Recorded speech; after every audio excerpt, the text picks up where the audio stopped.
Dead Dog Road, a true story into the dark world of an abused child. By Diane in Black. Performed by Rennie Armis. Content notice. This book contains scenes that may depict, mention, or discuss child abuse. Before Krasnokamsk, Russia, September 1999. The old woman sat in her rocking chair on the porch. She was holding 4-year-old Alexei, her arms wrapped tightly around him, as she gazed out over the Kama River. Snow was falling softly from the gray sky. White powder lined the banks, and white, vapory mist hovered over the water.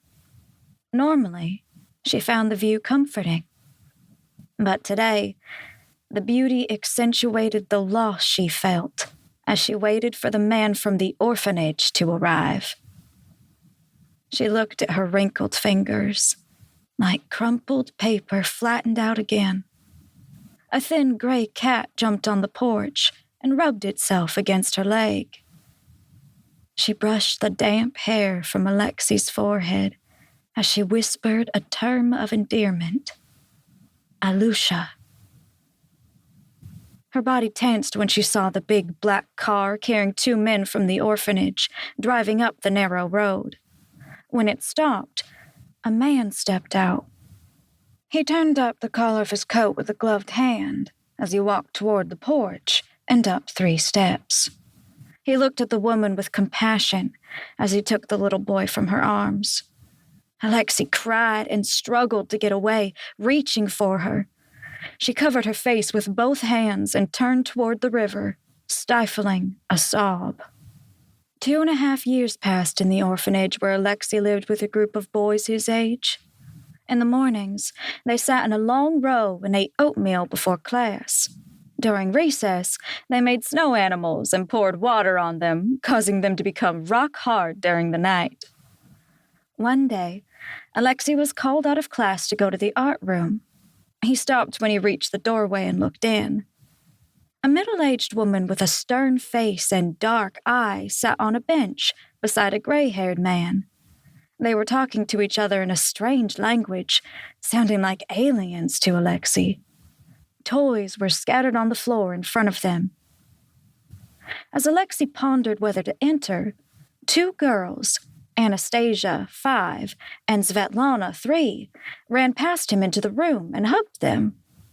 Alexei's counselor gave him an encouraging look from behind her desk. He walked in reluctantly and sat on the floor where he began to work a puzzle, giving the couple an occasional glance.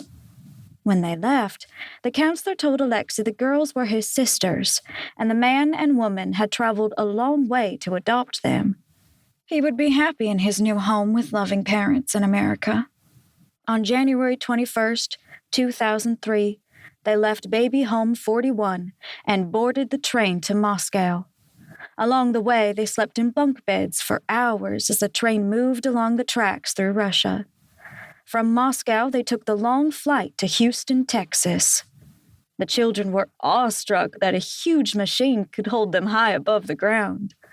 When they landed in Houston, they traveled 2 hours by car to the small Texas town of Raywood. It was a sparse town, on a back highway between Houston and Beaumont, population 231. There was a post office, a rice mill, and an open-air vegetable stand on the south side of the highway, where passing cars could stop in seasonable months for fresh tomatoes, okra, squash, and sweet watermelons. The man slowed the car, putting his foot on the brake before turning into the drive of the double-wide mobile home on a poorly maintained street that had no name.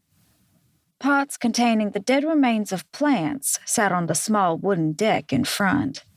In the backyard, there was a blue swimming pool, its plastic bottom dotted with brown. To keep listening to this audiobook, I've left you a link in the description so you can do it, at no cost thanks to Audible's 30-day free trial.